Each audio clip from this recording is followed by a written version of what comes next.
আমি না একটা নতুন বাঁধাকপি রান্নার রেসিপি দেখাচ্ছি। দেখো, নতুন না পুরোনোটা।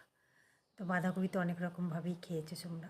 তো বাঁধাকপিটাকে কেটে ডুমো ডুমো করে প্রথমে ধুয়ে পরিষ্কার করে নিয়েছি, দিয়ে গরম জলে একটু নুন দিয়ে ভাপিয়ে নিয়েছি, দিয়ে এই 5-7 মিনিট ভাপিয়ে তুলে নিয়েছি। নিয়ে ওটাকে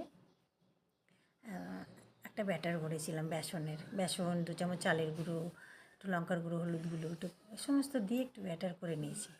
আর ওইদিকে আবার ওই বাঁধাকপি তেলটাও গরম করে নিয়ে ওই বাঁধাকপিটা দিয়ে ভালো করে মেখে একটু ভেজে নিয়েছি।